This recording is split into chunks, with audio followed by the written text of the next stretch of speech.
Hi, this is Gail, the Legacy Lady, and I'm starting a little late because I forgot to plug in my microphone. So, yay for live streaming.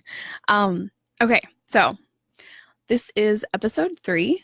Yesterday, or in episode 2, we talked about intergenerational storytelling and why I think it's important and what that looks like. Hi, Monica. And so today I thought for episode 3, we would do creating a loved one's story, 3 steps to get started. So yesterday, my question to you was, who could you work with right now to have that storytelling conversation and help them get started on their first page? So tonight, I'm going to give you the 3 steps to get started. So isn't that wonderful? If you have any questions, put them in the comments and I will address them as we go. Okay, so the first one is a total Captain Obvious thing, but you have to ask. So asking sometimes is really hard. It feels weird. We're not sure. Especially if we've never interacted this way with that person, it can be very difficult to make the leap and decide to ask them to tell their story. And especially if you haven't shown interest before in hearing their story, they might wonder why you want to know, what's the reason behind it, and you need to be prepared to answer those questions. So ask them and explain why you want to do this with them, and I like to go big picture, so explaining the whys of that you want to be able to help them record their story and have a written record of their life, and that you're really honestly and genuinely curious about their life. So that's step number 1, is the ask.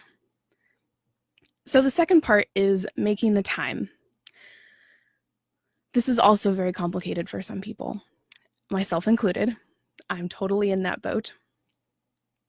So making the time means making it a priority for you and for your storyteller. Hi, Sandy. We're doing creating a loved one's story, 3 steps to get started. We are on number 2 already. So, and it's making the time.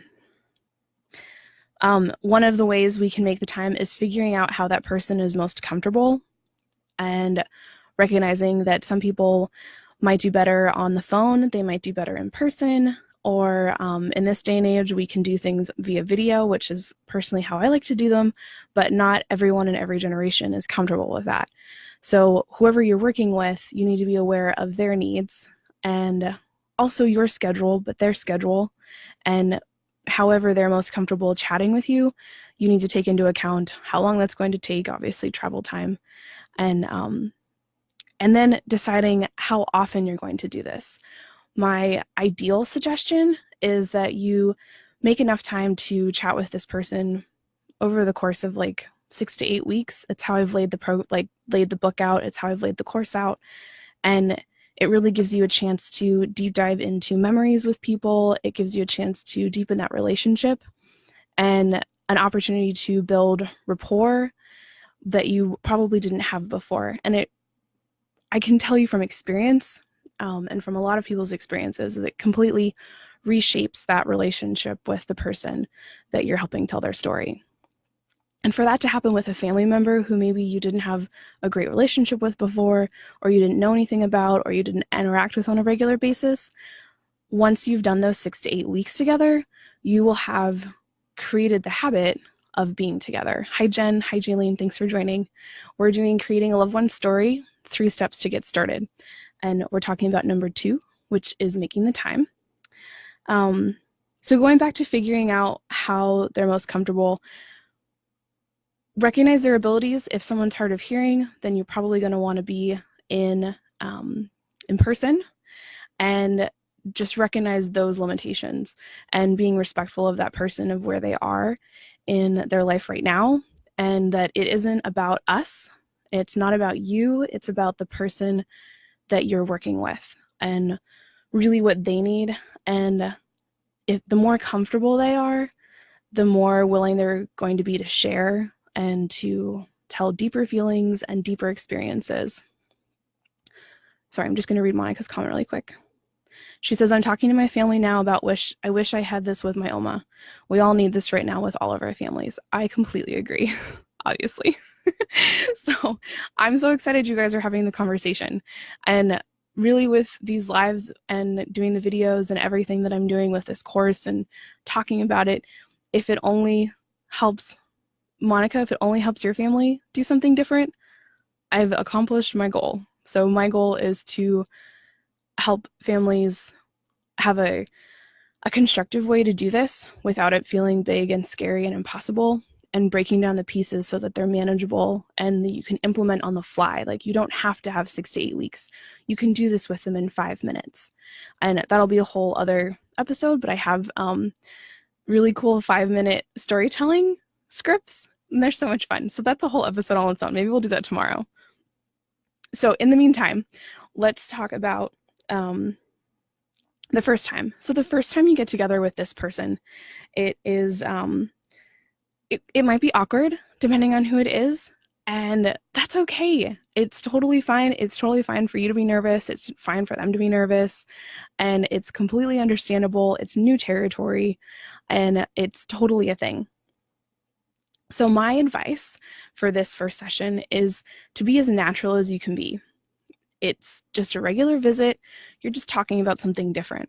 Other things that have helped different storytelling partners and pairs is actually doing an activity while you're chatting. So if your grandmother or your mother enjoys knitting or some other pastime that she can do with her hands, that is totally acceptable. There are no rules with this. I try to offer guidelines so that it gives you a starting point, and then from there you're able to build on what you're both interested in, what they're most comfortable with, what you're comfortable with, and giving them that permission to do something else while you're talking makes a huge difference.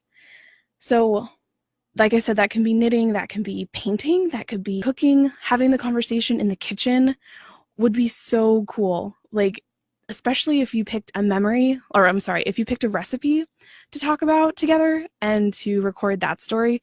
If you cooked the recipe together while you were talking about it, that would be amazing, because not only do you have the oratory memories that are coming out, you have the sensory ones that are coming out, you have the different smells that are coming up. It might remind that person of other things that happened in the moments where they made that recipe with other people, right? Cooking in the kitchen and storytelling at the same time. Many families probably already do this already. There just isn't that next step of actually writing it down or taking the time to write it down together, or even recording the conversation, which might sound weird because we have these phones that are listening to us and there's like weird things going on with electronics and all of the rest of it. But intentionally setting up a recording device and saying, okay, we're going to make this recipe together. And while we make this recipe, these are the questions this is what I want to ask you about. And you can give them the information ahead of time.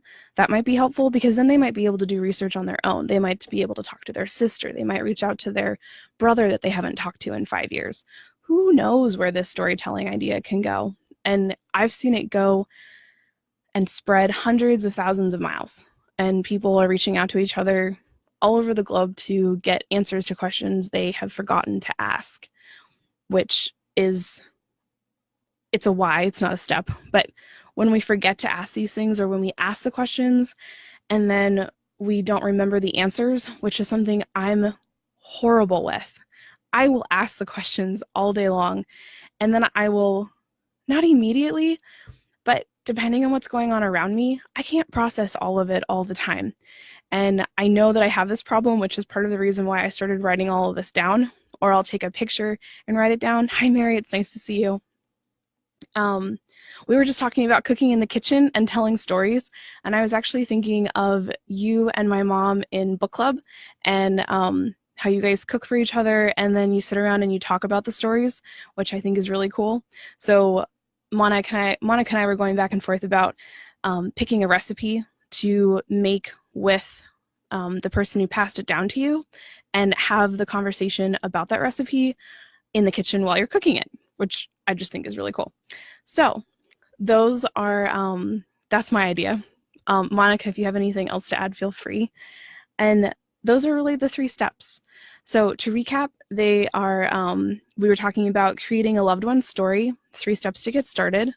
The very first one is ask, and then explain why you want to do this with them, because that will help them feel a little more comfortable about why you're doing it, that there's no ulterior motives. Oh, Monica, I love you. We can talk later. Um, and then the second one is making the time. So ideally, I like to see people try to do this over a series of weeks. And whether you're meeting together every week or you're chatting on the phone every week, that's completely up to you. I just know that the first 2 to 3 sessions, depending on who you're talking to, that takes that amount of time to build a rapport together, get used to each other, how the conversation flows. And then sessions 4, 5, and 6 are really fun. They're just really fun, and the opportunities that you have in I'm saying a lot of ums, but 4, 5, and 6 are just so much fun to watch, because the storyteller, they're used to telling their story, they're remembering new things, the person who's interviewing them, you're having which follow-up questions to ask and how to get the answers you need, and it's just a really cool process to watch.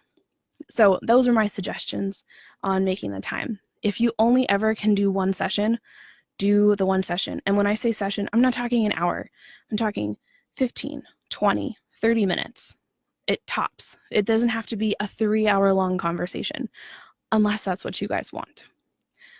And I'm just going to share what Monica says. So she says, the stories passed down between my Oma, my mom, me, and then my daughter Alexis. We all know how to make these Hungarian dumplings. That is so cool.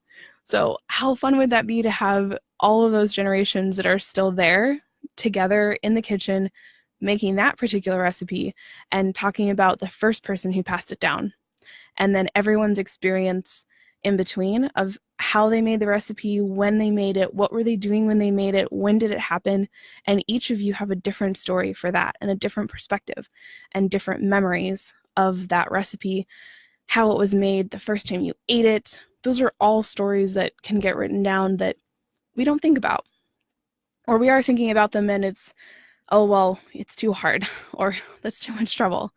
And you really can do it on your phone. You don't have to do anything crazy. It can be a Word doc. It can be on all the other, we'll do a whole other episode on tools that I use. But those are really good constructive ways to do it. So the first time, again, being as natural as you can be, and having them do an activity. So we've talked a lot about the cooking in the kitchen, but also knitting, painting, whatever makes the person feel the most comfortable. So that's it. Those are the 3 steps to get started. So I hope that this episode inspires you to talk with the person and reach out to them, the person that you thought about last night or yesterday, when I asked you if who would you work with right now that's still around. And please feel free to come back in the comments and let me know how it went, or PM me or send me an email, however you'd like to get into contact. There is the course that I created is Work with Someone You Love. It's $97, and it has what we talked about tonight, what we talked about yesterday, the day before, and so much more. So if you like what we're talking about, you need to go check out the course, okay? I promise. It's worth it. And it's yours for life. So it's $97 once. It's not monthly. It's not extra. I'm not going to take it away. You'll have it for forever. It's really easy to use. It's very pretty. And I just had so much fun putting it together for you. So you can find that at www.thelegacyrrecorder.com/tell-their-story, which is THEIR. And little note, I totally looked this up because it was bothering me between remembering the difference between backslash and forward slash. Thank goodness for Wikipedia. So forward slash, literally it's leaning forward, and backslash, it's literally leaning backwards. And I don't know why I didn't know that or I didn't remember it that way. So, woo, Wikipedia. Um, okay. So anyways, that was my little tidbit that I found out like literally right before I got on because I was looking for it. I wanted to say it right. So again, that the link is www.thelegacyrecorder.com/ tell their story. And I can't wait to see you in the course. And if anything, I will see you on the next episode.